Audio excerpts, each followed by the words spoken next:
When Eliza arrived as a mail-order bride only to be cruelly rejected for her size, she never expected her would-be husband's father to see her true worth and offer her the love she deserved. But as their unexpected bond deepens in the harsh Montana territory of 1885, will the community's judgment and a son's jealousy tear apart what fate has beautifully joined? The train wheels screeched against metal rails as Eliza Morgan jolted awake. Outside, Montana territory stretched to the horizon, endless sky meeting rugged earth. Her dream of escape from Boston was finally real. But so was her fear. Blood rushed to her cheeks as she caught her reflection in the dirty glass. The pretty face staring back at her belonged to a body America called wrong. Too wide, too heavy, too much. She tugged at her travel dress, already damp with sweat despite the morning chill. Final stop. Pinecrest Station, the conductor bellowed, startling a flock of birds from a nearby cottonwood. Eliza's stomach nodded. Somewhere on that approaching platform waited Thomas Parker, her future husband, who had only ever seen her face in a carefully posed photograph. The same photograph now clutched in her trembling hands.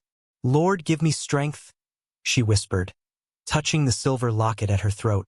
Her mother's final gift before consumption stole her away. The train lurched to a stop, belching steam that swirled around the platform like ghostly fingers.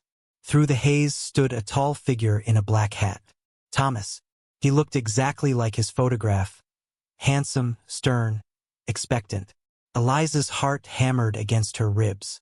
"You can do this," she muttered, gathering her skirts and the small wooden trunk containing everything she owned. "You've come too far to turn back now." The porter helped her down the iron steps, her boots touching Montana soil for the first time. The air smelled different here, cleaner, wilder, laced with pine and promise.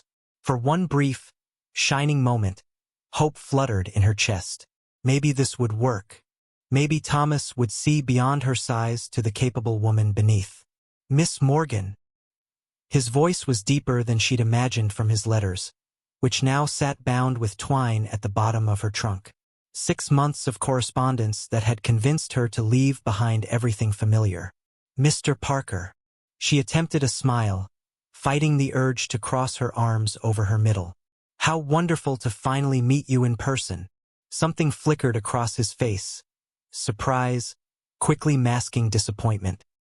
His eyes traveled from her face downward, taking in what the photograph had hidden.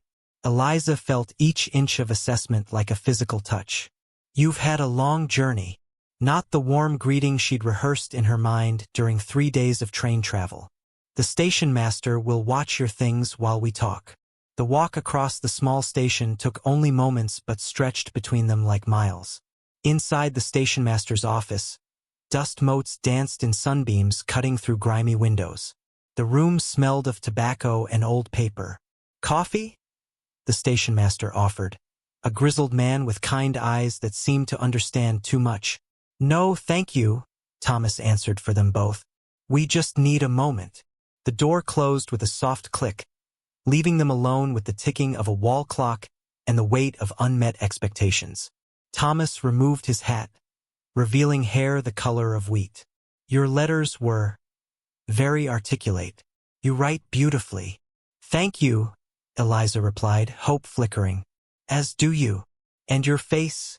He gestured vaguely toward her. "It matches your photograph." The clock ticked 7 times before she found her voice. "Is something wrong, Mr. Parker?" He set his hat on the station master's desk, running fingers through hair that didn't need smoothing. "Miss Morgan, I run the largest cattle ranch in the county. It's hard work, brutal sometimes. My wife will need to keep house, tend gardens, help with calving season, and still have strength left for." He cleared his throat. "Wifely duties." Each word hammered another nail into the coffin of her dreams. "I am stronger than I look," she said, voice barely above a whisper.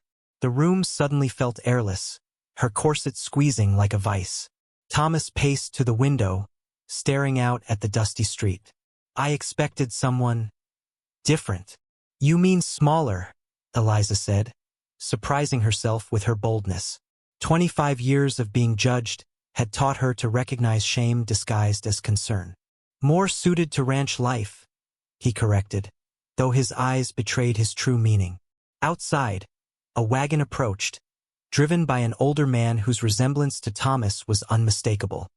His father, she guessed, come to welcome her to the family. Except there would be no welcome now. I saved for 3 years to afford passage here, she said quietly. I sold my father's bakery, the only home I've ever known. Thomas looked genuinely sorry then, but not sorry enough to honor his promise. The stage back east comes through on Friday. I'll arrange your ticket. Panic surged through her. Back to what? Boston held nothing but empty rooms and pitying glances. And until then? My father's coming now with the wagon. He'll know what to do. As if summoned by his words, the office door opened. The older man stood framed in sunlight, eyes crinkling as he smiled at Eliza. Well now, you must be the bride we've been waiting for. Harold Parker, ma'am, father to this young buck. He extended a weathered hand, calloused from decades of ranch work. The moment stretched as Thomas failed to introduce her, failed to claim her as his intended. Eliza felt herself shrinking despite her size, becoming invisible in the space between what was promised and what was being denied. Harold's smile faltered, wise eyes moving between his son's rigid posture and Eliza's flushed face. Something amiss? There's been a... Thomas searched for words. A misunderstanding. Harold's brow furrowed. What kind of misunderstanding leaves a young lady looking like she's been gut-punched, son? Thomas lowered his voice, but in the small office, every word reached Eliza's ears. She's not what I expected. Look at her, father. How would she manage ranch work? Harold did look, not with the dismissive glance his son had given, but with eyes that seemed to see beneath surfaces. What judgment waited behind those weathered features? Eliza braced herself, another rejection surely coming.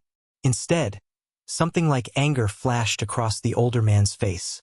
Thomas Allen Parker, your mother would tan your hide if she heard you talking this way. Hope, dangerous and small, flickered in Eliza's chest. But what good was one man's kindness against the bitter pill of rejection? And where would she go now, stranded in this wild territory with nothing but a trunk full of dreams that no longer fit? Harold Parker's wagon bounced over rutted dirt roads, each jolt sending ripples of discomfort through Eliza's already aching body. She perched on the edge of the wooden seat, trying to take up less space, a lifetime habit now sharply painful in its futility. Beside her, the elder Parker handled the reins with weather-worn hands, his silence neither comforting nor condemning. Thomas rode ahead on horseback, his straight back a wall between them. He'd barely spoken 10 words since they'd left town, but his message had been clear enough. She wasn't wanted. Storm coming, Harold finally said, nodding toward dark clouds gathering on the western horizon. Wyoming weather turns mean without warning. Eliza followed his gaze, grateful for any conversation that wasn't about her failure to be the bride Thomas expected. In Boston, we can smell rain hours before it falls. The air turns heavy with it. Miss things from home, do you? Harold asked, eyes still on the road. A lump formed in her throat. Not much to miss anymore. My parents passed within a year of each other. The bakery kept me afloat, but a woman alone. She let the sentence trail off, the reality of her situation washing over her in a fresh wave of panic. Where would she go now? Lightning split the sky in the distance, followed by a low rumble of thunder that seemed to shake the very ground. The horses whinnied nervously. Hang on, Harold warned as he urged the team faster. We need to reach shelter before this hits. Thomas had disappeared around a bend, apparently unconcerned with their slower pace. The first fat raindrops began to fall just as a sprawling ranch house came into view, its windows glowing with golden lamplight against the darkening day. Parker Ranch, Harold announced as they pulled into a covered area beside a massive barn. Been in our family 3 generations now. The house was larger than Eliza had imagined from Thomas's letters. 2 stories of sturdy timber with a wide porch wrapping around 3 sides. In another life, just hours ago, this would have become her home. Now it was simply a temporary shelter before she was sent back east in disgrace. "Martha," Harold called as he helped Eliza down from the wagon. "We've company." A tall, angular woman appeared in the doorway, wiping her hands on a flour-dusted apron. Her silver-streaked black hair was pulled into a severe bun, but her dark eyes held none of Thomas's coldness. "This must be the bride," Martha said, her accent hinting at origins far from Montana territory. "Welcome, child. I'm Martha Two Feathers. I keep house for these Parker men." "She won't be staying," Thomas announced, emerging from the barn where he'd apparently been settling his horse. Rain dripped from his hat brim as he stepped under the shelter. "There's been a change of plans." Martha's gaze sharpened, moving between Thomas's rigid posture and Eliza's mortified expression. Understanding dawned in her eyes, followed by something that looked remarkably like disappointment directed at Thomas. "That's so?" Martha's tone could have frozen the summer rain. "Well, change of plans or not, nobody travels in this weather." "Miss Morgan," Eliza supplied. "Eliza Morgan. Miss Morgan will need dry clothes and hot food," Martha continued as if Thomas hadn't spoken. "The blue room should do nicely." Thomas stepped forward, his jaw set stubbornly. "Martha, I've explained." "You've explained nothing that justifies poor manners." Martha cut him off, taking Eliza's arm. "Your father raised you better, Thomas Parker." Harold cleared his throat. "Martha's right, son. We'll sort this out after the storm passes." The housekeeper led Eliza inside, past a spacious sitting room with a stone fireplace, down a hallway hung with faded photographs of stern-faced pioneers. The scent of baking bread and wood smoke filled the air, so different from Boston's coal dust and factory fumes. "Don't mind Thomas," Martha said quietly. "He takes after his grandfather. Stubborn as a mule and twice as ornery when things don't go his way." The blue room was small but comfortable, with a patchwork quilt covering a brass bed and lace curtains framing windows that looked out over rolling grassland. The rain now fell in sheets, obscuring the view beyond the glass. "I'll bring hot water for washing," Martha said, then hesitated. "If you don't mind my asking, what exactly happened in town?" Shame burned Eliza's cheeks. "Mr. Parker found me unsuitable as a bride." Martha's expression softened. "Because of your size?" Eliza nodded, unable to speak past the humiliation. To her surprise, Martha snorted derisively. "Men, always thinking with their eyes instead of their brains. My mother was a big woman, strong as an ox and twice as determined. Raised 8 children and helped birth half the babies in our tribe." Before Eliza could respond, footsteps approached, and Harold appeared in the doorway, carrying her trunk. He set it carefully on a braided rug near the foot of the bed. "Dinner's at 6, he said. "Martha makes the best biscuits this side of the Mississippi." "Second best," Martha corrected with unexpected warmth. "My mother taught me everything, but I never quite matched her touch with dough." "You baked in Boston?" Harold asked Eliza. "My father owned Morgan's Bakery on Tremont Street," she replied, surprised by his interest. "I took over after he died." Something lit in Harold's eyes. "My late wife Margaret loved to bake. Haven't tasted a decent apple pie since she passed 8 years ago." Thunder crashed overhead, rattling the windows and cutting their conversation short. "Best see to the lamps," Harold said, excusing himself. Martha followed, pausing at the door. "Rest now. Whatever's to come will seem clearer after food and sleep." Alone, Eliza sank onto the edge of the bed, the springs creaking beneath her weight. Failure sat heavy on her shoulders. She'd gambled everything on this new life, and in less than an hour, Thomas Parker had deemed her unworthy of it. The door suddenly flew open without a knock. Thomas stood there, his expression thunderous as the storm outside. "I want to be clear," he said without preamble. "This changes nothing. As soon as the roads are passable, you'll return east." Eliza rose to her feet, drawing herself to her full height. 6 hours on a jolting train followed by public humiliation had burned away her usual caution. "I understand completely, Mr. Parker. You needn't worry, I'll try to trap you into honoring your commitment. His eyes narrowed. My commitment was to a woman who could handle ranch life. And you determined I couldn't in the 30 seconds you spent looking at me? Anger rose in her chest, unexpected and fierce. You know nothing about me except that I don't match the picture in your head. For a moment, Thomas seemed taken aback by her spirit. Then his expression hardened again. Ranch wives must be hardy but compact. The work would break someone like you within a month. Each word struck like a physical blow. Eliza had heard similar judgments all her life, but never so nakedly cruel. My size didn't stop me from running a bakery single-handedly for 3 years, she replied, fighting to keep her voice steady. It didn't prevent me from crossing half a continent alone to marry a stranger. It hasn't kept me from anything except being treated with basic human dignity by men like you. Thomas stepped back as if she'd slapped him. Before he could respond, Harold appeared in the hallway behind him. Everything all right in here? The question carried a warning directed at his son. Fine, Thomas muttered, turning on his heel. Just making sure our guest understands the situation. As his footsteps receded down the hall, Harold lingered, concern etched in the lines around his eyes. You'll have to forgive my son, Miss Morgan. He inherited his mother's looks but not her heart. There's nothing to forgive, Eliza replied, dignity wrapping around her like armor. Mr. Parker has made his feelings perfectly clear.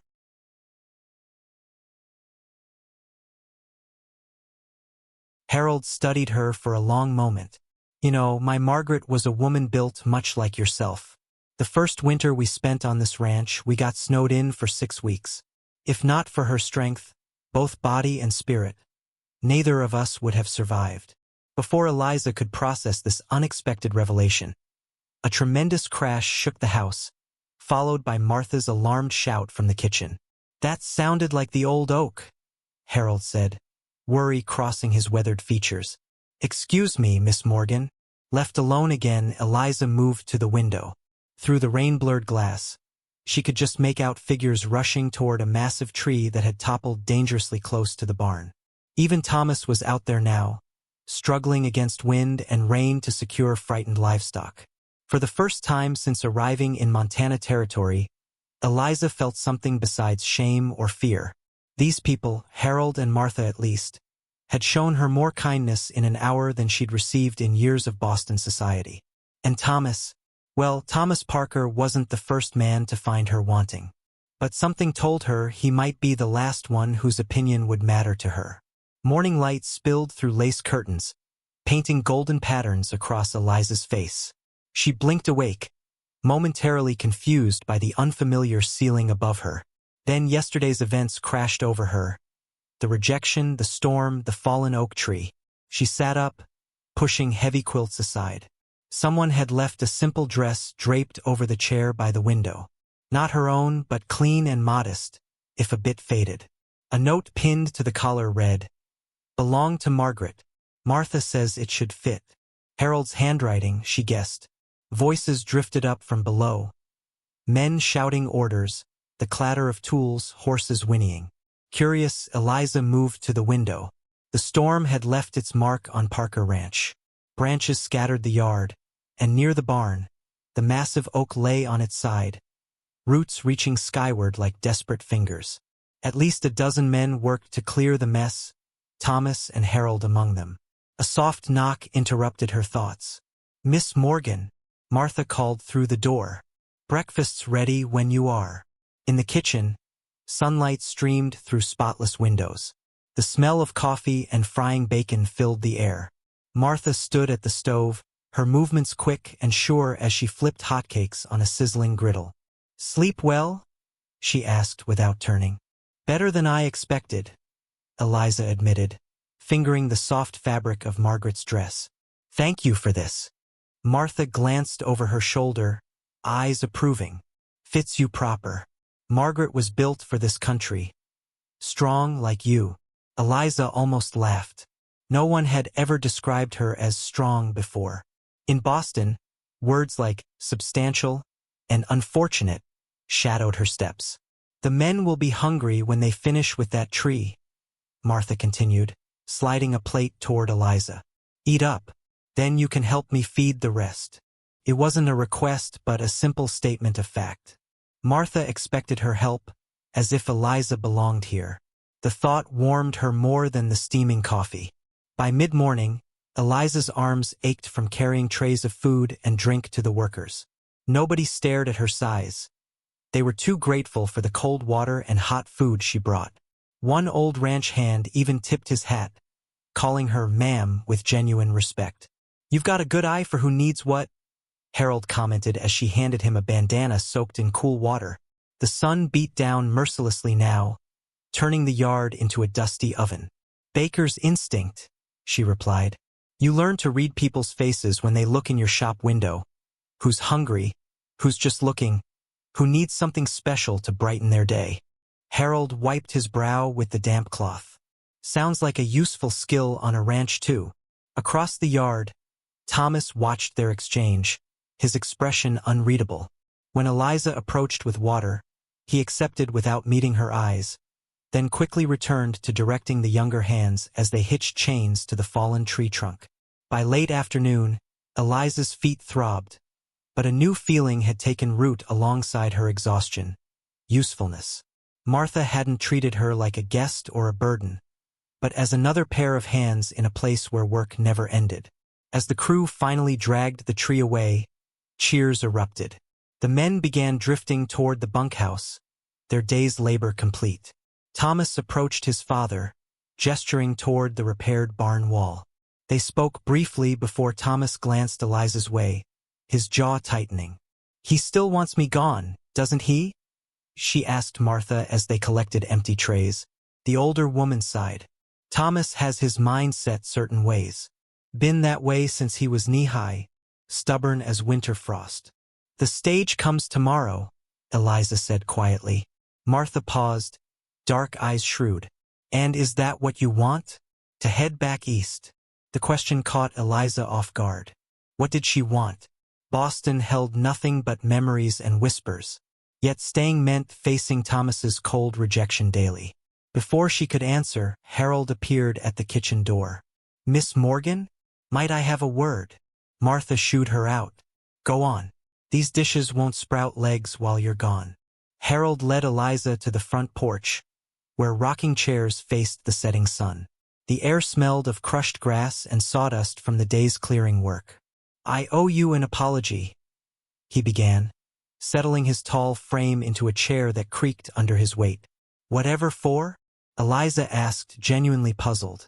For my son's behavior. For not raising him to see beyond appearances. Eliza's throat tightened.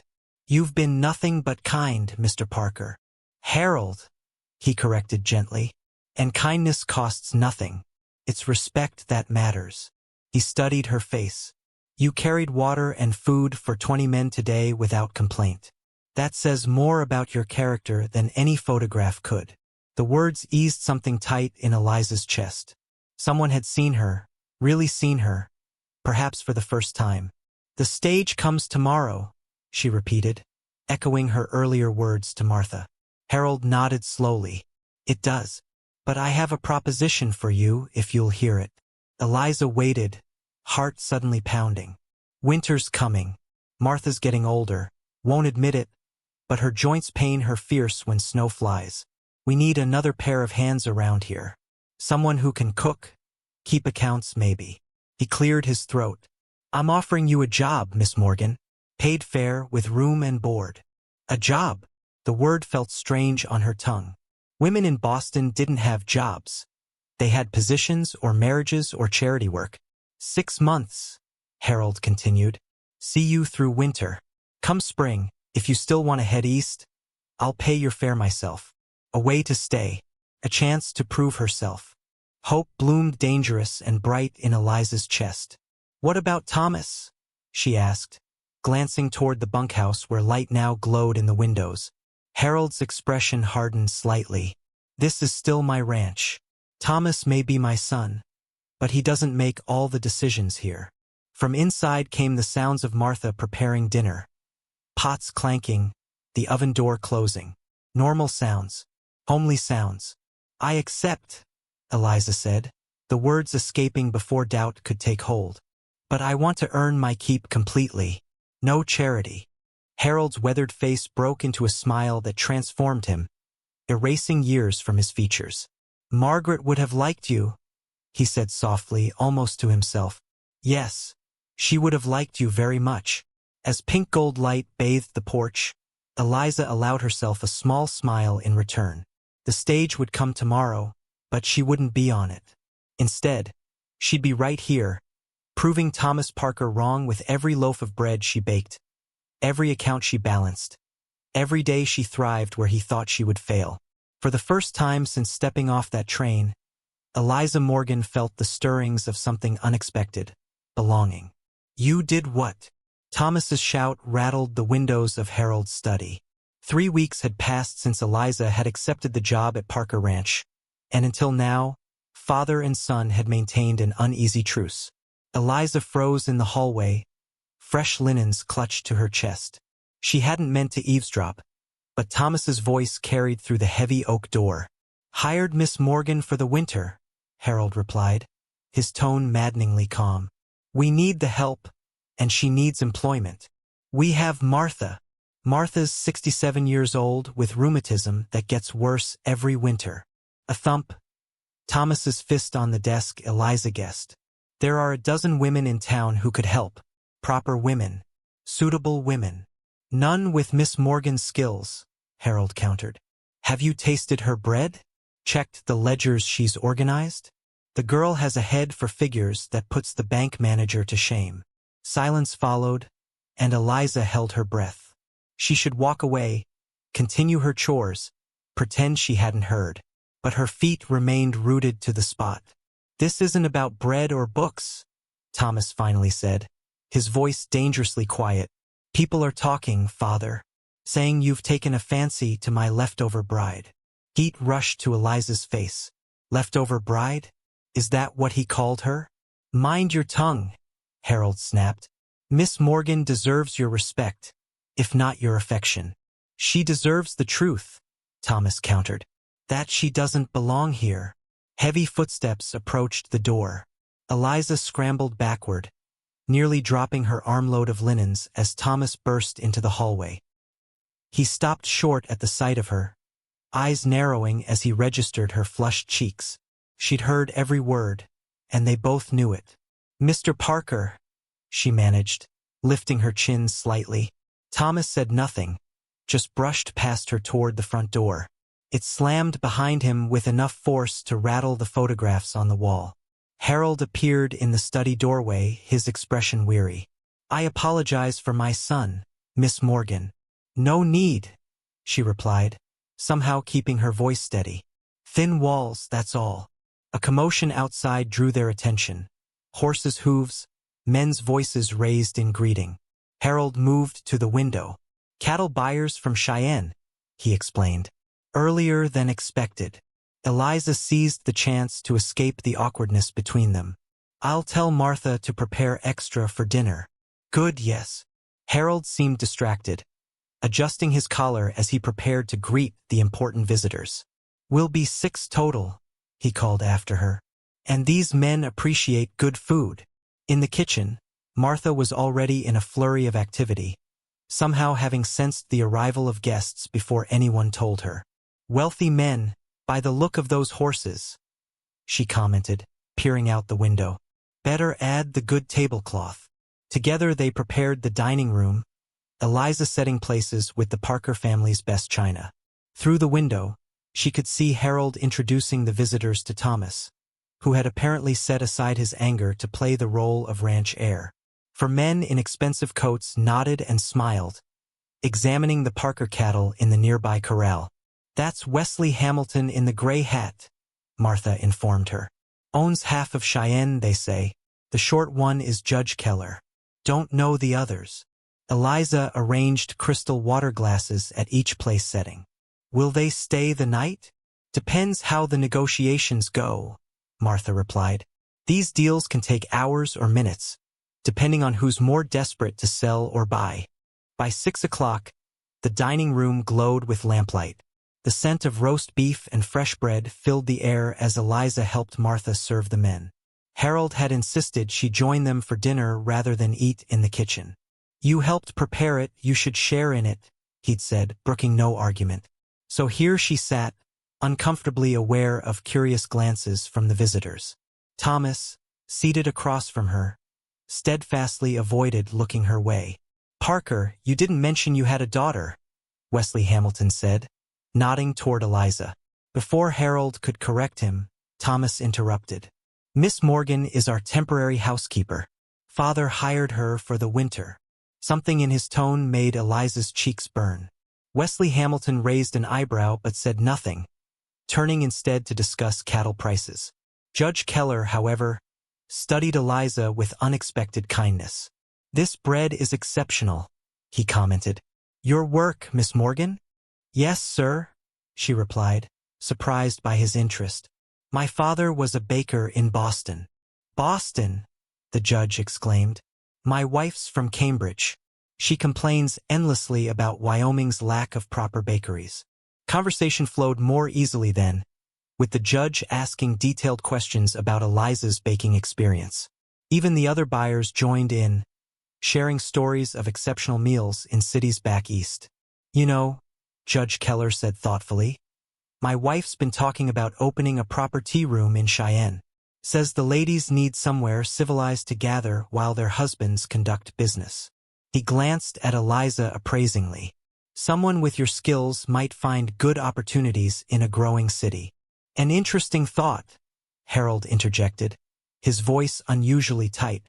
"Though we're quite happy to have Miss Morgan's talents here on the ranch."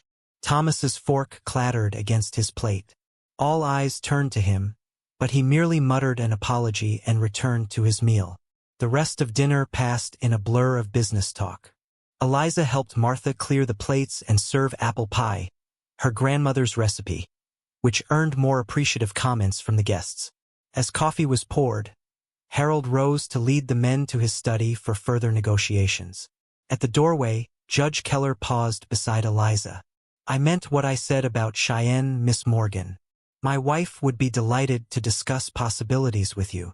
He slipped a business card into her hand. "Should you ever find yourself seeking new opportunities?" Thomas witnessed the exchange, his expression darkening. After the men disappeared into the study, he cornered Eliza in the hallway. "Planning your escape already?" he asked, nodding toward the card in her hand. "It was merely a kind offer," she replied, tucking the card into her pocket. "Kind?" Thomas gave a sharp laugh. "Judge Keller doesn't make kind offers. He makes business propositions." Something in his tone sparked Eliza's temper. "And would that be so terrible? A business proposition based on my skills rather than—" She gestured to her body. "My apparent shortcomings." Thomas had the grace to look uncomfortable. "I never said." "You didn't have to." Eliza cut him off. "Your eyes said everything the moment we met." They stood facing each other in the dimly lit hallway, the sounds of distant conversation drifting from the study. For the first time, Thomas really looked at her. Not through her or past her, but at her. Something flickered in his expression. Not attraction or even approval, but perhaps the first glimmer of respect. "You've surprised them all," he said finally. "The buyers. They came expecting to deal only with men. But they'll remember your bread and pie more than our cattle."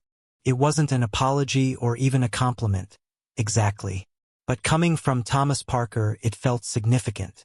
"Your father values quality," Eliza replied carefully, "in cattle and employees alike." Thomas's jaw tightened at the mention of Harold.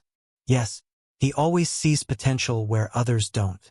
Before Eliza could decipher his meaning, Martha called from the kitchen, breaking the strange moment between them. As Eliza turned away, she felt Thomas's eyes following her.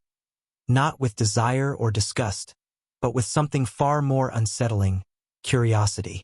Later that night, after the visitors had finally retired to their rooms, Eliza sat alone on the back porch steps. The moon hung full and bright over the ranch, casting silver light across the fields. Judge Keller's card seemed to burn in her pocket, an unexpected door opening just when she'd resigned herself to winter on Parker Ranch. Cheyenne, a city growing wild with railroad money. A place where perhaps a woman's worth might be measured by her abilities rather than her appearance. The screen door creaked behind her. Harold stepped out, pipe in hand, the smell of tobacco sweet in the cool night air. "Quite a day," he commented, lowering himself onto the step beside her. Eliza nodded, watching as he struck a match, the flame briefly illuminating his tired face. "Judge Keller's wife has been trying to bring civilization to Cheyenne for years," Harold said after a thoughtful puff. "Never quite succeeds, but never stops trying either." So he'd noticed the judge's conversation with her. Eliza wrapped her shawl tighter against the night chill.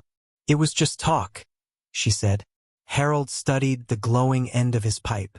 "Was it?" The question hung between them. Eliza had come to enjoy these quiet moments with Harold. His steady presence, his quiet wisdom, his unspoken acceptance of her exactly as she was. The thought of leaving so soon after finding this unexpected sanctuary made her heart ache in ways she wasn't prepared to examine. "I gave my word for the winter," she finally said. "I keep my promises, Mr. Parker."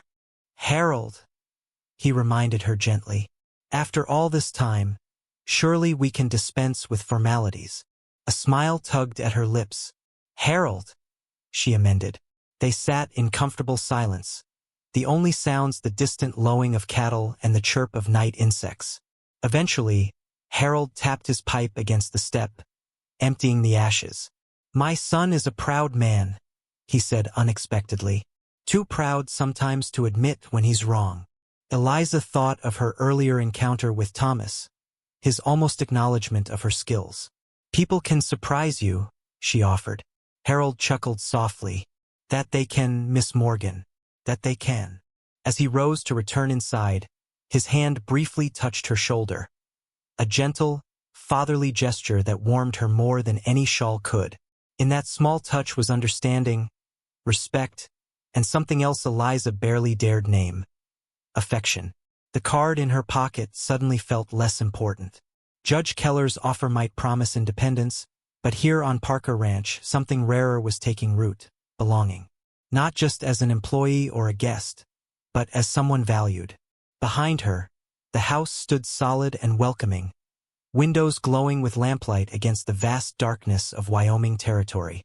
Ahead stretched endless possibilities, some leading away to Cheyenne, others keeping her right here where unexpected friendships, and perhaps something more, waited to unfold.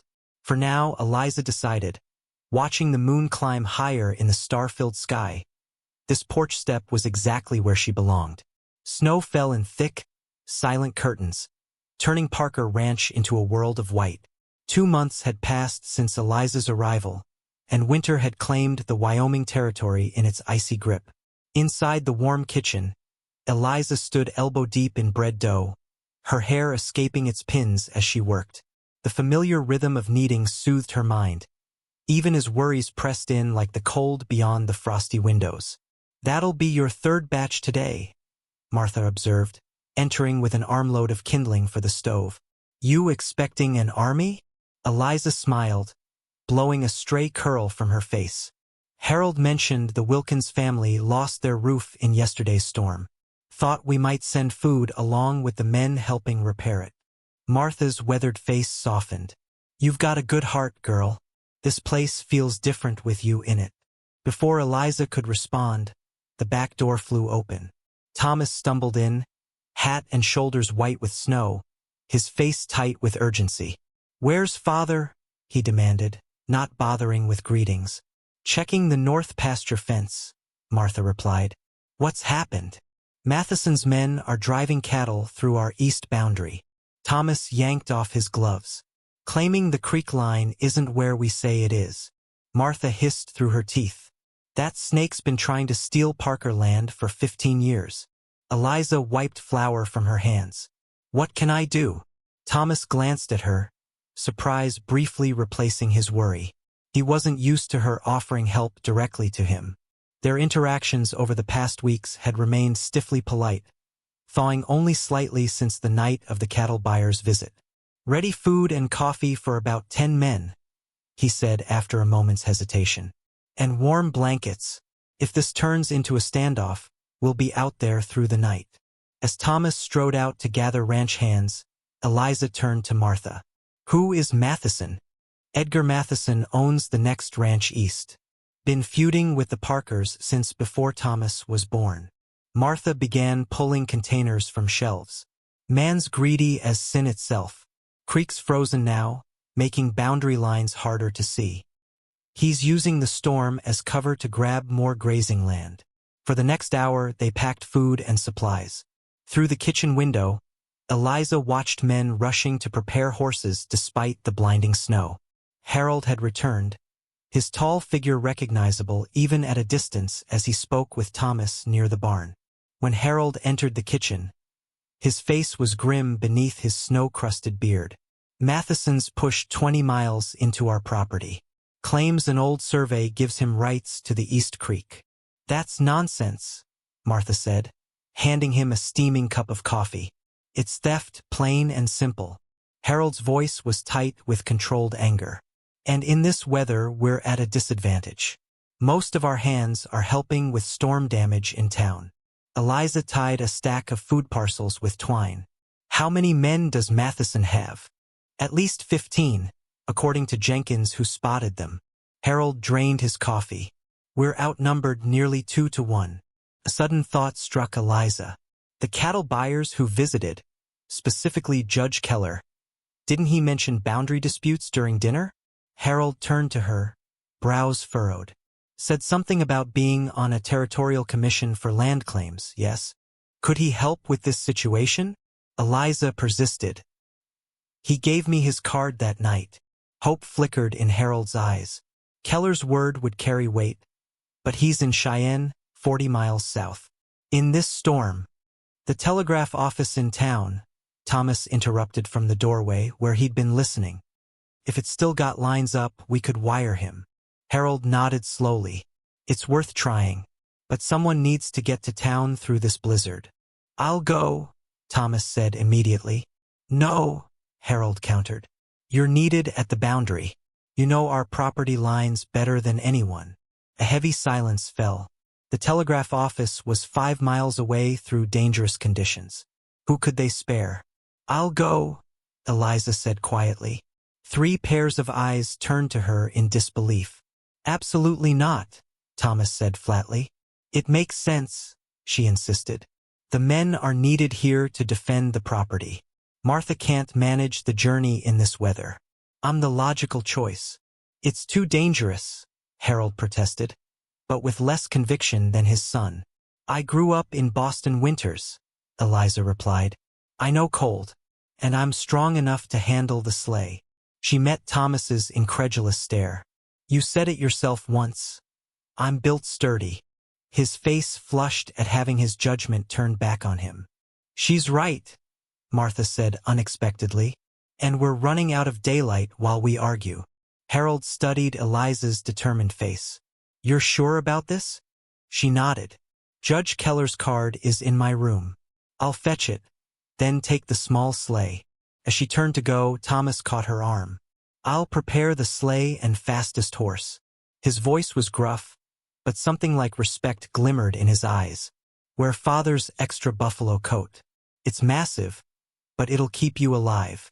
20 minutes later, Eliza sat behind the ranch's sturdiest pony, wrapped in Harold's enormous coat, a hot brick at her feet and Judge Keller's card tucked safely in her inner pocket. The small sleigh was hardly more than a box on runners, but it would move faster through deep snow than a larger vehicle. Follow the fence line until you reach the main road, Harold instructed, checking the harness one final time. Don't stop for anything. If the telegraph is down, come straight back. Don't try for Cheyenne yourself. She nodded, anxiety and determination battling in her stomach. This wasn't just about a boundary dispute anymore. This was her chance to repay the Parkers' kindness, to truly become valuable to this place that had begun to feel like home. The wire's been drafted, Thomas said, handing her a folded paper. Just give this to the operator. And Eliza, he paused, using her first name for the first time. Be careful. With a snap of the reins, she was off, the sleigh cutting through pristine snow as the pony lunged forward. Behind her, the warm lights of Parker Ranch quickly disappeared in the swirling white. The journey soon became a nightmare of cold and disorientation. Wind howled across the open land, driving snow into every crevice of her clothing despite the massive coat. The pony struggled valiantly, but drifts sometimes reached its chest, forcing Eliza to climb out and break trail ahead. Twice she lost sight of the fence line and panicked before relocating it. Her feet went numb, then her hands. Time stretched and distorted in the white void. She began talking to herself and the horse, desperate to stay alert. "Just a little farther," she encouraged, though she had no idea if that was true. "Think of Martha's hot stew waiting when we return." When town lights finally appeared through the snow, Eliza nearly wept with relief.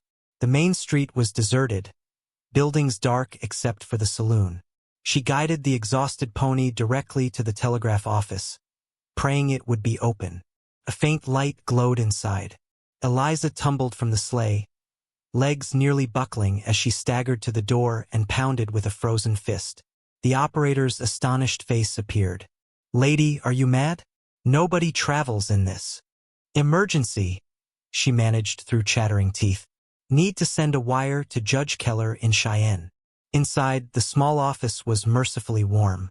As feeling painfully returned to her extremities, Eliza explained the situation, handing over Thomas's carefully worded message and the last of Parker Ranch's ready cash to pay for the telegram. "Lines to Cheyenne are still up, surprisingly," the operator said, tapping out the message. "But there's no guarantee when or if you'll get a reply." "I'll wait," Eliza said firmly, settling beside the stove. "The Parkers need this answer." The operator raised an eyebrow but said nothing, continuing his work. Outside, the storm showed no signs of abating. As warmth slowly penetrated her frozen body, Eliza's thoughts turned to the ranch. Were Harold and Thomas facing down Matheson's men in this terrible weather? Would her journey prove worthwhile, or had she risked her life on a fool's errand? 2 agonizing hours later, the telegraph machine suddenly clattered to life. The operator rushed to transcribe the incoming message, his eyebrows rising as he read. "Well, I'll be," he murmured, handing the paper to Eliza. "Judge Keller says he's deputized you as a territorial agent to serve notice of a cease and desist order against Matheson. Says legal boundaries were officially recorded last spring, and Matheson's claim is fraudulent." Eliza stared at the paper. "He's deputized me?" The operator shrugged. "Judge can do that in emergencies. There's more. He's authorized the sheriff to provide escort and enforcement." He gestured to the window. "But Sheriff Wilson rode to Laramie yesterday. Won't be back for days." Disappointment crashed over her. Without enforcement, the judge's words were just ink on paper. "Wait," the operator said suddenly. "Wilson's deputy is upstairs playing cards. Might be drunk enough to be brave." 10 minutes later, Eliza had a rumpled but official-looking deputy beside her, along with 3 other men from the saloon who'd volunteered for the excitement of confronting Matheson. The deputy carried a shotgun and wore a tarnished badge that gleamed dully in the lamplight. "All right, ma'am," he said, his words only slightly slurred. "Let's go serve some justice." The return journey was slightly easier with 5 people to break trail, though the storm's intensity hadn't diminished. Eliza clutched the judge's telegram inside her coat, close to her heart. Whether it would be enough to save Parker Ranch's boundary remained to be seen, but at least she hadn't failed in her mission. As they approached the eastern property line, flickering lights appeared through the snow, lanterns held by men on horseback. Shouts carried on the wind, though the words were indistinguishable. "That'll be them facing off," the deputy muttered. "Matheson's not known for backing down easy." Eliza's heart pounded.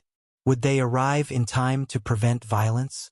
And if they did, would a piece of paper and a half-drunk deputy be enough to send Matheson packing? Through the swirling snow, she couldn't yet see Harold or Thomas among the shadowy figures. But somewhere ahead, the 2 men who had come to mean so much to her were standing their ground against overwhelming odds. just as she had battled the storm for them. With newfound determination, Eliza snapped the reins, urging the tired pony toward the confrontation. She only prayed they weren't already too late. "I don't care what paper you're waving, Parker. My grandfather's survey says different." Edgar Matheson's voice boomed across the snowy clearing where two groups of men faced each other on horseback. Lanterns swayed in the darkening evening, casting eerie shadows across wind-whipped snow. Thomas sat rigid in his saddle beside Harold, acutely aware they were outnumbered. "That survey was ruled invalid 30 years ago," Harold replied calmly, though Thomas could see his father's knuckles whitening on the reins. "This land has been Parker property for 3 generations. Matheson, a barrel-chested man with a face perpetually flushed with anger, spat into the snow. Convenient how boundaries always favor those friendly with judges and politicians. The insult hung in the frigid air. Thomas felt rather than saw the Parker ranch hands stiffen. One wrong move from either side would spark violence that, given the weapons visible among Matheson's men, might leave blood staining the pristine snow. "Last chance, Matheson," Harold warned. "Move your cattle back across the true boundary, and we'll forget this happened." Matheson's laugh was ugly. "Or what? You're outnumbered, old man. Your son here doesn't have the spine to back your big talk." Thomas's hand inched toward the rifle in his saddle holster. 6 Parker men against 15 of Matheson's. Terrible odds, but his father's land was worth dying for. He only regretted sending Eliza into the storm, perhaps for nothing.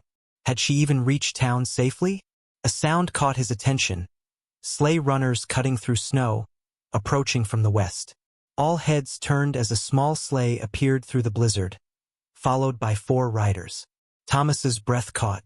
There sat Eliza, dwarfed by his father's enormous coat, her face red with cold but triumphant.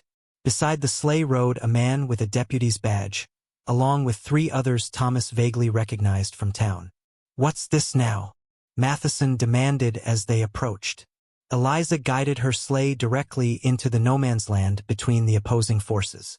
Despite the danger, Thomas couldn't help admiring her courage, or the way she sat straighter when she caught sight of him. "Edgar Matheson?" the deputy called out, nudging his horse forward. "Who's asking?"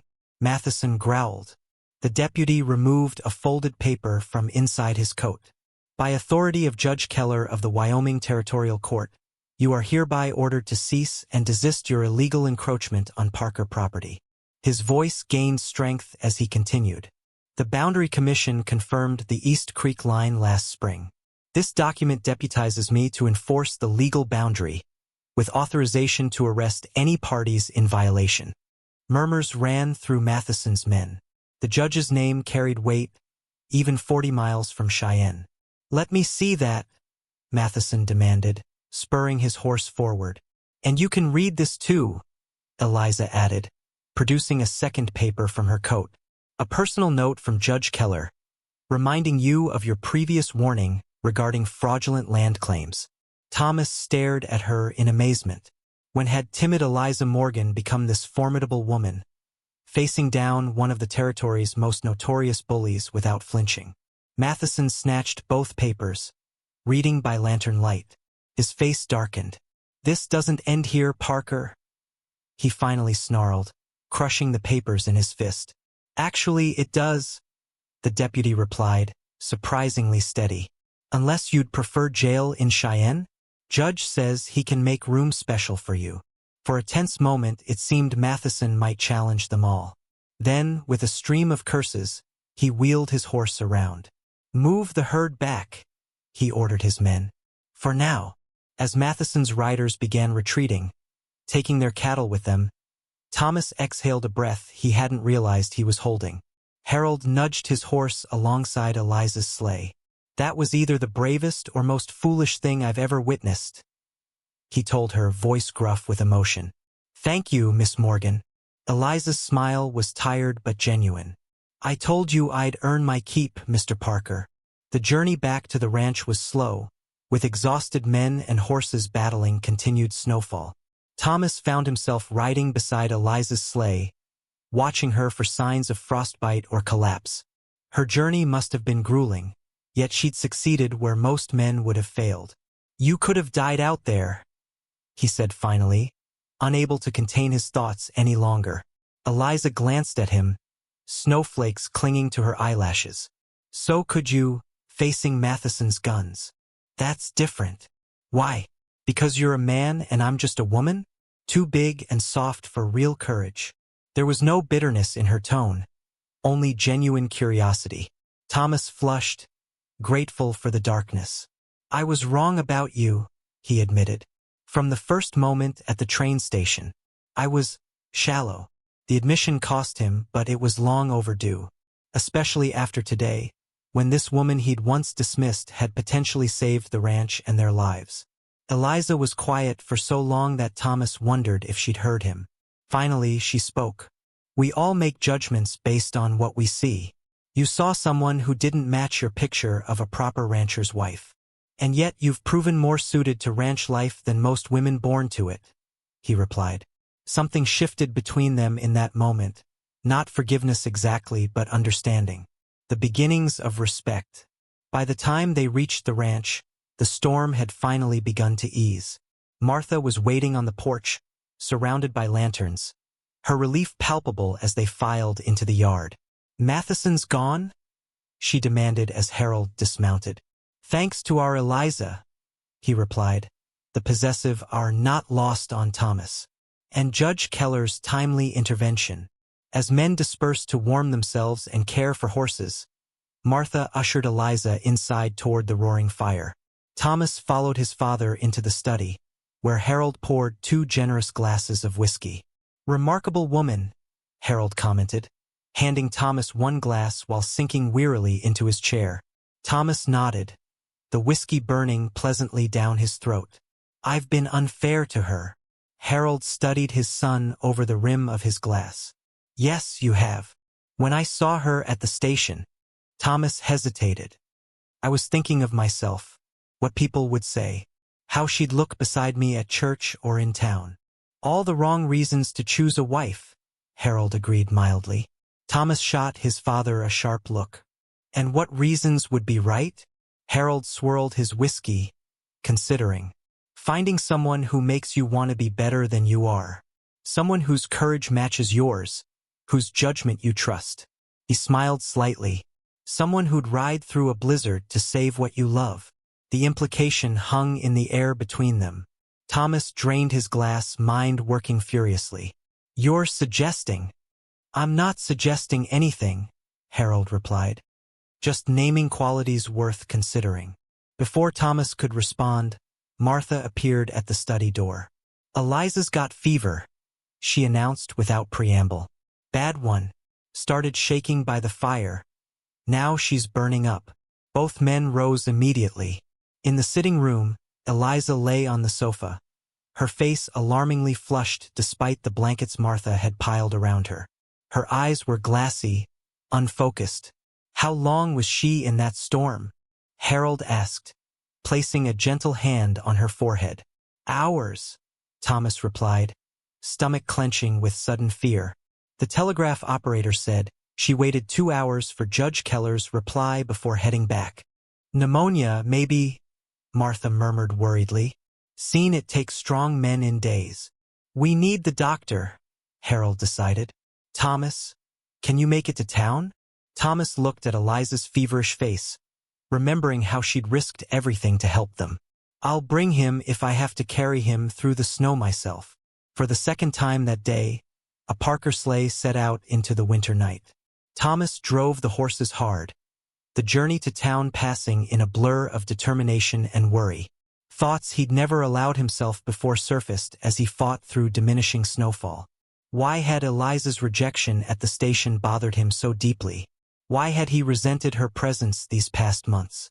The answer, when it finally came to him, was humbling. Her size had been an easy excuse.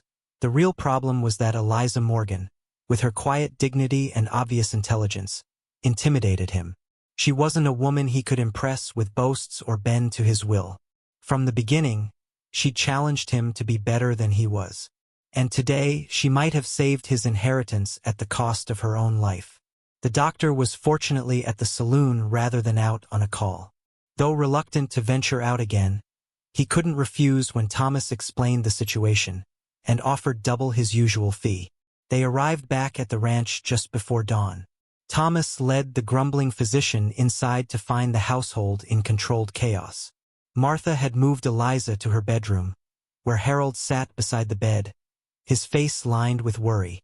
"Her breathing's getting worse," he reported as the doctor began his examination. Thomas stood in the doorway, watching as the doctor listened to Eliza's labored breathing, his expression growing more serious by the moment. "Pneumonia, as expected," he confirmed finally. "Both lungs involved. She needs constant care, steam treatments, mustard plasters, someone monitoring her temperature." "We'll manage," Harold said firmly. The doctor looked skeptical. "It's serious, Parker. Many don't survive this, especially after such exposure." He glanced at Thomas. "Your wife." "Our friend," Thomas corrected, moving to stand beside his father. "And she's stronger than she looks." Over the next 3 days, Eliza's condition worsened despite their best efforts. The fever raged, her breathing became increasingly labored, and delirium set in. Martha, Harold, and Thomas took turns at her bedside, applying cold compresses, helping her sip water when conscious, and administering the doctor's treatments. During his night watch, Thomas often found himself talking to her, uncertain if she could hear. "You don't get to save the ranch and then leave us," he told her on the 3rd night, his voice hoarse with fatigue. "That's not the deal, Eliza Morgan." Outside her window, stars emerged as skies finally cleared.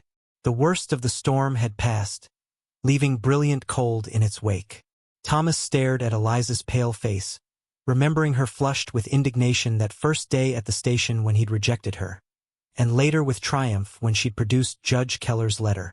"I need the chance to apologize properly," he continued, wringing out another compress to place on her forehead. "When you're well enough to tell me exactly what a fool I've been." Her eyelids fluttered slightly, but she remained lost in fever dreams. On the 4th morning, Thomas awoke slumped in the chair beside her bed, neck stiff and mouth dry. Something had changed in the room's atmosphere. He sat up abruptly, eyes flying to Eliza. Her breathing had eased. The rattling wheeze that had terrified them was gone, replaced by deeper, more regular breaths. Her face, still pale, had lost the alarming flush of raging fever. Thomas leaned forward, hardly daring to hope. "Eliza!" Her eyes opened slowly, focusing on his face with an awareness that had been absent for days. "Thomas!" Her voice was barely a whisper. "You're back," he said, relief making him lightheaded. She frowned slightly, confused. "Did I go somewhere?" A laugh escaped him, part joy and part release of terrible tension. "Only to the very edge of somewhere none of us wanted you to go." He took her hand, surprising them both. "But you're home now." Her fingers weakly curled around his. "Home?" she repeated softly, the word carrying weight neither of them fully understood yet. "Is everyone all right? Did Matheson?" "Shoo!" Thomas interrupted gently. "Matheson's gone. The ranch is safe. All thanks to you." She smiled faintly, eyes already drifting closed again, but this time in healing sleep rather than fevered unconsciousness. Thomas remained holding her hand, unwilling to break the connection. Outside, morning light spilled across snow-covered fields that would, come spring, bloom with new life. Much like the woman before him, who had arrived unwanted yet had somehow become essential to everything that mattered. Martha found him there an hour later, still watching over Eliza as she slept peacefully. "Fever's broken?" Martha asked hopefully, studying Eliza's face. Thomas nodded. "She woke up, knew who I was." Martha's shrewd eyes took in their joined hands, but she made no comment. "Your father will be relieved. He's been worried sick." She paused. "We all have." As Martha bustled around checking Eliza's temperature and straightening the room, Thomas reluctantly released Eliza's hand and stood. The weight of sleepless nights suddenly pressed down on him, along with realizations he wasn't quite ready to face. "Tell father I've gone to get some rest," he said, moving toward the door. "But wake me if there's any change." Martha nodded, a knowing look crossing her face. "Don't worry, Thomas Parker.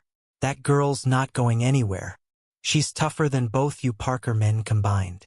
Thomas paused at the door, glancing back at Eliza's sleeping form. "I'm beginning to see that," he admitted quietly. "And it's about time I did. She's too good for you, son." Harold's words hung in the spring air between father and son as they mended fences along the eastern boundary. 3 months had passed since Eliza's brush with death.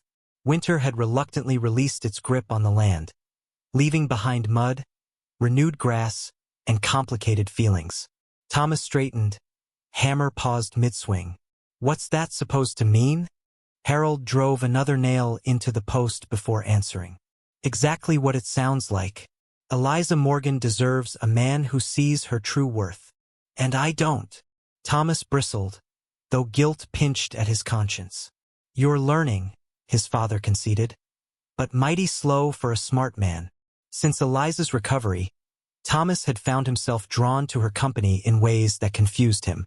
They developed a cautious friendship, built on mutual respect earned during the Matheson confrontation. She'd proven herself not just capable, but essential to the ranch's operations. Keeping books with meticulous precision, expanding the vegetable garden as snow retreated, even helping deliver twin calves during a difficult birth. Yet each time Thomas considered deeper feelings, old hesitations resurfaced. What would people say? How would they look standing side by side at church? The same shallow concerns that had driven his initial rejection still whispered in his mind, though growing fainter by the day. "She's staying on permanently," Harold continued, seemingly casual though his eyes were sharp. "Turned down Judge Keller's wife's offer to open that tea room in Cheyenne." This was news to Thomas. "When?" "Letter came yesterday. Sarah Keller offered her partnership. Good money too." Harold hung his hammer on his belt. "Eliza declined. Said she'd found her place here." Something warm unfurled in Thomas's chest, quickly doused by his father's next words. "Course, she might change her mind when Ben Foster comes calling again." Thomas's jaw tightened. Ben Foster owned the mercantile in town and had begun appearing at the ranch with suspicious frequency, always with some flimsy excuse about deliveries or orders, and always when Eliza might be around. "Foster's a shopkeeper," Thomas muttered dismissively. "Foster's a good man who treats Eliza like she hung the moon," Harold corrected. "And he's coming to Sunday dinner tomorrow." Thomas slammed his hammer into the next nail with unnecessary force. "Your invitation?" "Eliza's," Harold replied, the simple statement landing like a blow. That evening, Thomas watched from the barn as Eliza moved among her newly planted seedlings, the setting sun turning her brown hair to copper fire. The garden had been Margaret's once, then abandoned after her death. Now it thrived under Eliza's care, rose neat and abundant with promise. Had she truly invited Foster to dinner? The thought burned more than it should. Thomas had no claim on her, had rejected any possibility of that claim the moment she stepped off the train. Yet watching her now, humming as she worked the soil, he couldn't imagine the ranch without her presence. More concerning still, he couldn't imagine his life without her in it. The next morning, Thomas dressed with unusual care for church. Martha noticed, a knowing gleam in her eye as she smoothed his collar. "About time," was all she said.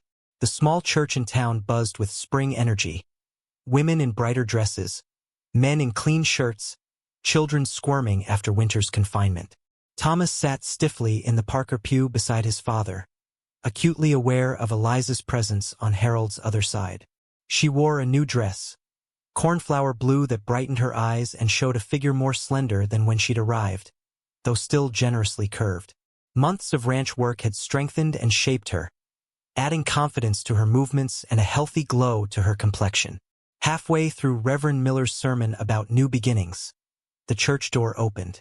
Ben Foster slipped in, nodding apologetically for his tardiness. The only vacant space was beside Eliza. Thomas watched with growing irritation as Foster slid into the pew, receiving Eliza's small welcoming smile. "Turn in your hymnals to page 43, Reverend Miller announced. As everyone stood, Foster's shoulder pressed against Eliza's. When she dropped her hymnal, they both bent to retrieve it, heads nearly touching. Thomas gripped his own hymnal so tightly the leather binding creaked in protest. "You're staring," Harold murmured without moving his lips. Thomas jerked his attention back to the front, though his awareness remained fixed on the pair beside him. Had Foster deliberately arrived late to secure that seat? Did Eliza welcome his attentions?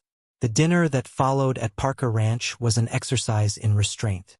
Foster proved irritatingly charming, complimenting Martha's cooking, discussing cattle prices intelligently with Harold, and worst of all, drawing genuine laughter from Eliza with stories about town gossip. "Miss Morgan tells me she's helping with your accounts," Foster remarked over dessert. "She has quite a head for figures." "Among her many talents," Harold agreed, glancing meaningfully at his son. Thomas stabbed his apple pie. "Eliza's proven herself invaluable," he managed, the words stiff but sincere. She looked up, surprise and pleasure flickering across her face at this rare public acknowledgement. Foster noticed the exchange, his expression cooling slightly. "Indeed. So invaluable I've been trying to convince her to help me organize my chaotic store ledgers." He turned to Eliza. "The offer still stands. Evenings, weekends, your choice. An invitation to spend time alone together." The man's intentions couldn't be clearer. Thomas waited for Eliza's answer, suddenly finding it difficult to breathe. "That's very kind," she replied carefully. "But I've my hands full here, especially with spring planting." Relief flooded Thomas, immediately followed by shame at his possessiveness. He had no right to dictate her choices, yet the thought of sharing her attention with Foster or anyone grated against some newly awakened feeling he wasn't ready to name. After dinner, while Martha and Harold entertained Foster in the parlor, Thomas escaped to the front porch. The April evening air carried scents of damp earth and new growth. He leaned against a post, staring at the distant mountains still capped with snow despite the valley's warming. The door opened behind him. Soft footsteps approached, Eliza's, he knew without looking. Months of living under the same roof had made her movements as familiar as his own. "Not enjoying our guest?" she asked, coming to stand beside him. Thomas shrugged, unwilling to admit his jealousy. "Foster seems taken with you." "He's been kind," she allowed. "Makes a point of treating me like a lady when I visit his store." The implication stung. Had he ever treated her as less? The answer shamed him. "You deserve that," he said quietly. Eliza studied his profile. "What's troubling you, Thomas? You've hardly spoken all day." How could he explain feelings he barely understood himself? The territorial anger when Foster sat beside her. The pride when she declined his offer. The growing awareness that her absence would leave a hole in his life no one else could fill? "Just thinking about changes," he finally said. "The ranch expanding. New cattle coming next month. And me staying on," she added perceptively. He glanced at her, caught by the directness of her gaze. "You're really not going to Cheyenne? To Judge Keller's wife's tea room? Why would I leave everything I care about?" she asked simply. The words hung between them, loaded with meaning neither dared explore further. In the yard, a wagon approached Foster's, coming to collect him for the drive back to town. "I should help Martha with the dishes," Eliza said, turning toward the door. "Eliza!" Thomas caught her hand, surprising them both.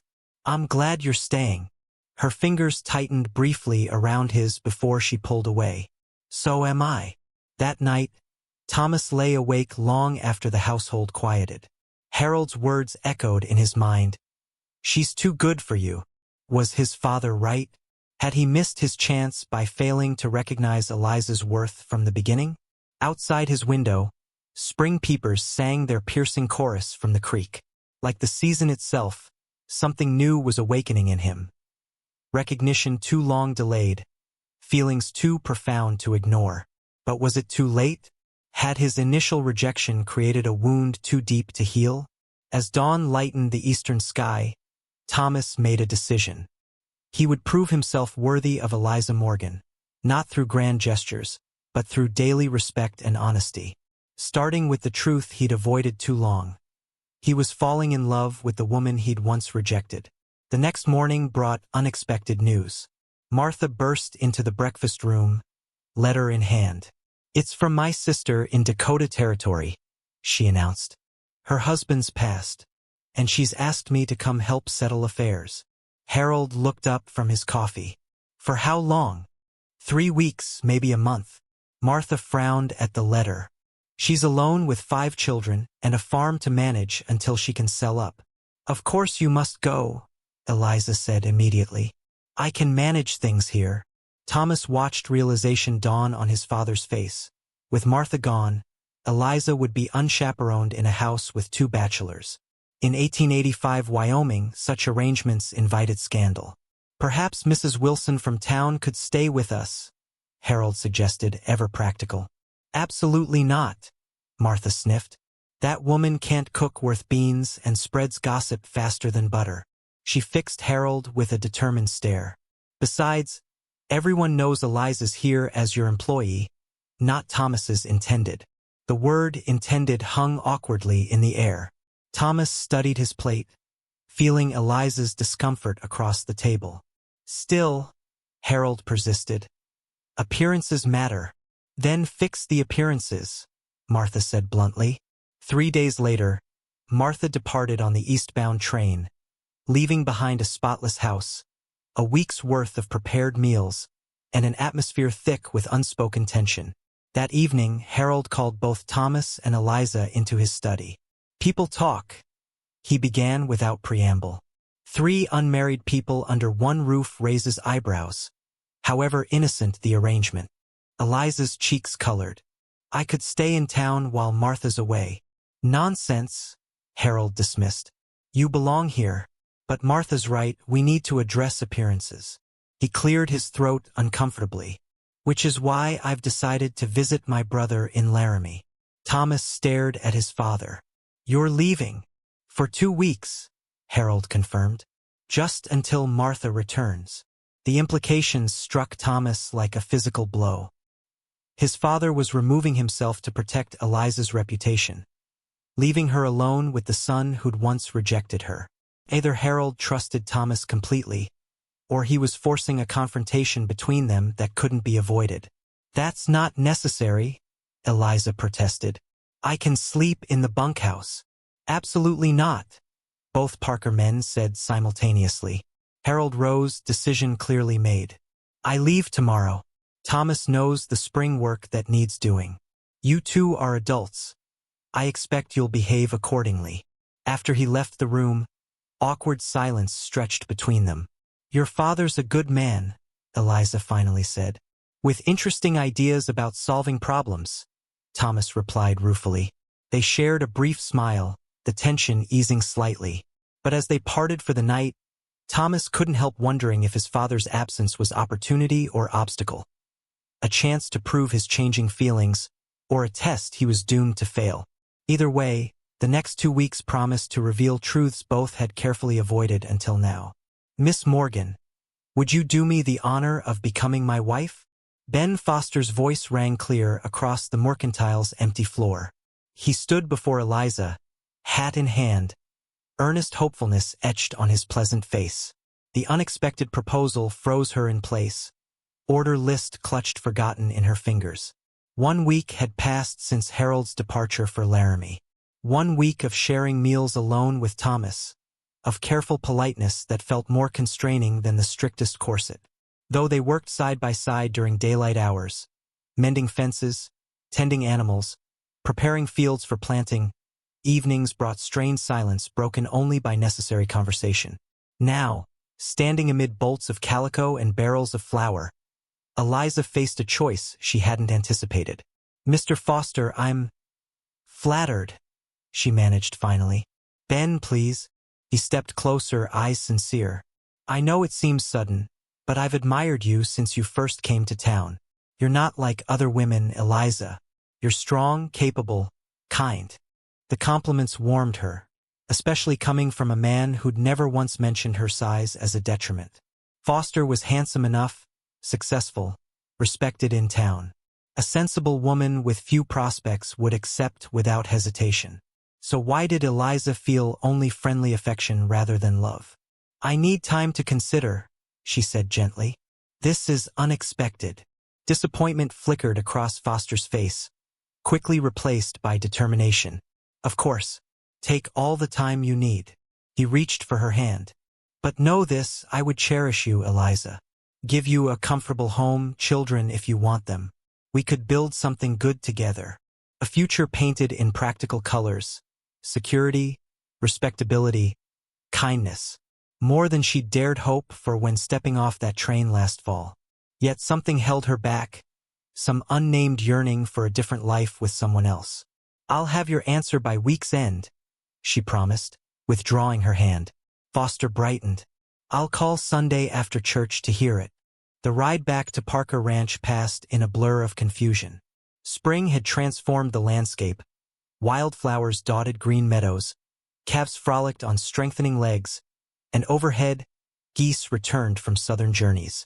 The world renewed itself with confident purpose while Eliza's thoughts swirled in chaos. At the ranch house, she found Thomas on the porch, shirt sleeves rolled up as he mended a saddle. Sunlight caught in his wheat-colored hair, now streaked with lighter strands from outdoor work. He glanced up as she approached, his expression shifting from welcome to concern. "Something wrong?" he asked, setting aside his work.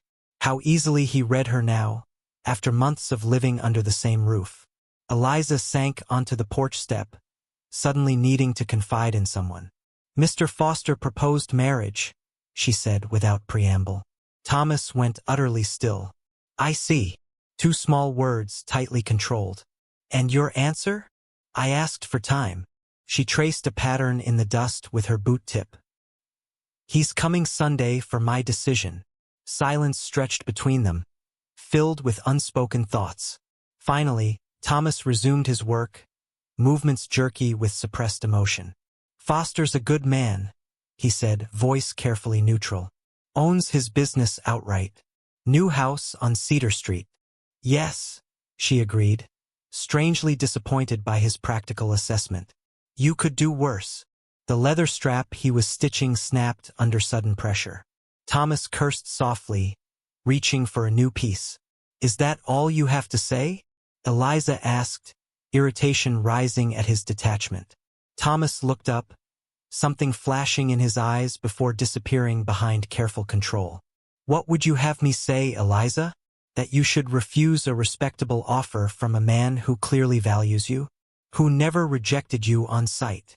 The reference to their first meeting stung them both. Eliza stood abruptly. "I wasn't asking your permission, Thomas Parker. Merely sharing news that affects the household." "Of course," he agreed stiffly. "Father will be sorry to lose you, but we'll manage." "You'll manage?" she repeated, hurt blooming in her chest. "As you did before I arrived." She turned to go inside, needing escape from this conversation that had veered so far from her unacknowledged hopes. "Eliza!" His voice stopped her at the door. "Be sure it's what you truly want." The cryptic advice followed her inside, adding to her confusion. What did she truly want? Security with Foster? Continued independence at Parker Ranch? Or something else entirely? Something Thomas hinted at but wouldn't name? That night, she wrote to Martha, pouring out her confusion. The older woman had become like family, offering wisdom without judgment. By the time she sealed the letter, Eliza had reached no conclusion but felt calmer for having organized her thoughts. The next morning, rain prevented outdoor work. Eliza found herself alone in the kitchen, examining Margaret Parker's recipe book while bread dough rose nearby. The yellowed pages contained not just instructions but marginal notes. Harold loves with apple butter, beside a coffee cake recipe. Thomas's favorite, next to gingerbread. Need help? She startled at Thomas's voice, nearly dropping the precious book. He stood in the doorway, hands in pockets, expression unreadable.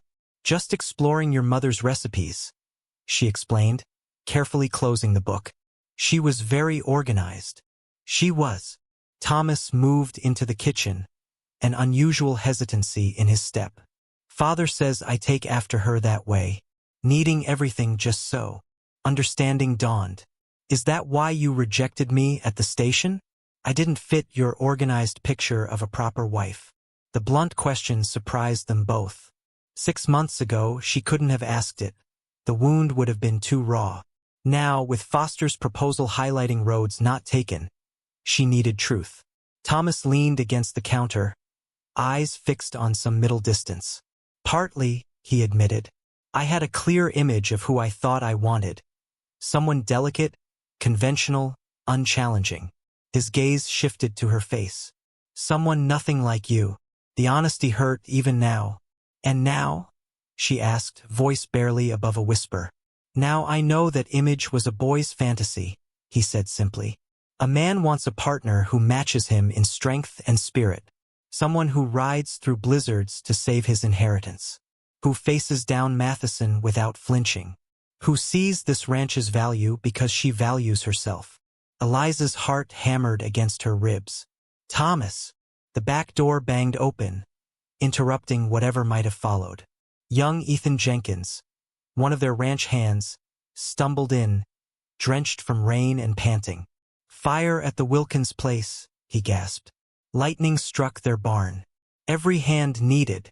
Thomas was moving before the boy finished speaking. Saddle Blackjack, he ordered. I'll grab rain slickers. I'm coming too, Eliza said, already reaching for her boots. Thomas paused, conflict crossing his face before resolution settled. Bring bandages and salve. There'll be burns if they tried saving livestock. Within minutes, they were galloping through driving rain toward rising smoke visible even through the downpour. The Wilkins Ranch lay 5 miles east, close neighbors by Wyoming standards. As they approached, chaos came into view. Flames engulfed the barn despite the rain. Men formed bucket lines from well to fire, and terrified cattle milled in nearby pastures. Thomas leapt from his horse, instantly taking charge of a section of the bucket line. Eliza headed for the main house, where she found Sarah Wilkins tending to her husband's burned hands. Thank God you've come, the woman sobbed. Jim was pulling calves out when the roof beam fell. For hours, the battle against fire and injury consumed them all. Eliza moved between wounded men, applying salve, wrapping burns, offering water and comfort. Outside, Thomas and others fought to contain the blaze, preventing its spread to the house. By evening, exhaustion claimed everyone. The barn was lost, but all humans and most animals had survived. In the Wilkins' crowded front room, neighbors slumped against walls, filthy with soot and sweat. Thomas caught Eliza's eye across the room, his expression softening as he took in her disheveled appearance. Dress torn from treating injuries, face smudged with ash, hair falling in wild tendrils. She'd never seen him look at her with such open admiration. As they prepared to leave, Thomas drew her aside on the Wilkins porch. Rain had finally stopped, leaving the world washed clean and smelling of wet earth. You were magnificent today, he said quietly. I only did what needed doing, she demurred. That's just it. His hand found hers, dirt-stained fingers interlacing. You always do exactly what needs doing, without complaint or hesitation. It's who you are, Eliza Morgan. The simple observation touched her deeply. Thank you for seeing that. I see much more now. He squeezed her hand before releasing it. More than I was wise enough to see at first. The ride home passed in comfortable silence, both too exhausted for significant conversation. Yet something had shifted between them, an honesty breaking through long-maintained barriers. As they tended the horses together in the barn, movements synchronized by months of shared work, Eliza felt new possibility unfurling like spring leaves. Sunday dawned clear and mild. Church passed in a blur of hymns and sermon. Eliza's attention divided between Reverend Miller's words and awareness of Thomas beside her in the pew. Foster sat across the aisle, smiling hopefully whenever their eyes met. As the congregation dispersed after service, Foster approached. May I drive you home, Miss Morgan? For our discussion. Before she could respond, Thomas stepped forward. Actually, Ben, I need to speak with Miss Morgan privately first. Ranch business. Surprise and suspicion crossed Foster's face. "I'll wait by my wagon then." Thomas led Eliza toward the small cemetery behind the church, away from curious eyes and ears. Among weathered headstones, he turned to face her, expression uncharacteristically vulnerable. "Before you give Foster your answer, there's something you should know," he began. "Something I should have said long ago." Eliza's pulse quickened. "What is it?" "I was wrong at the station," he said simply. "Wrong in a way that shames me still. I judged you by standards that mean nothing, appearance, convention, what others might think. I missed seeing the woman you truly are." She swallowed hard. "And who am I, Thomas?" "The most remarkable woman I've ever known." His voice deepened with emotion. "Strong enough to survive rejection and rebuild her life. Brave enough to face death for people who initially made her unwelcome. Generous enough to forgive my blindness." "Thomas, please, let me finish." He took her hands, thumbs tracing circles on her palms. "I have no right to ask, not after how I treated you. But I can't let you promise yourself to Foster without telling you the truth. I love you, Eliza Morgan. Not despite who you are, but because of it." The declaration stole her breath.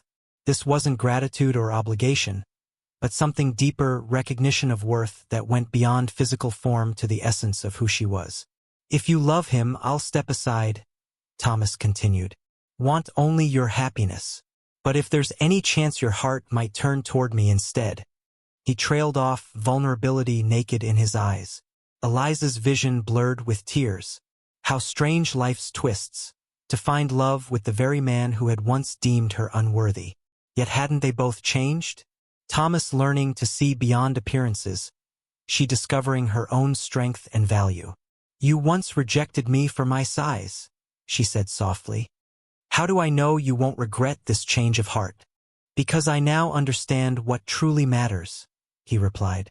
"Courage, kindness, strength that goes bone deep." His hands tightened around hers.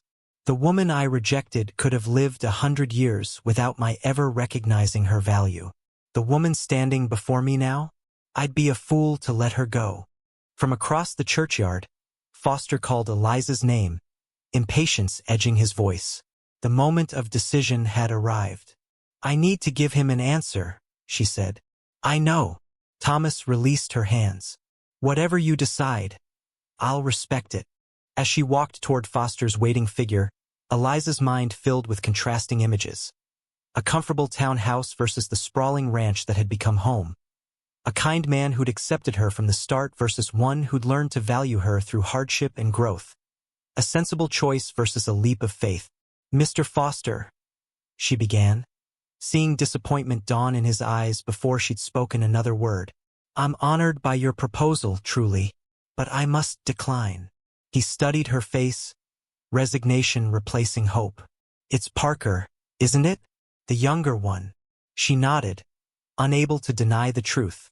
"I'm sorry." "Don't be," Foster sighed, replacing his hat. "I suspected as much when I saw you two working side by side during the Wilkins fire. Some bonds can't be broken, even when they don't make sense to others."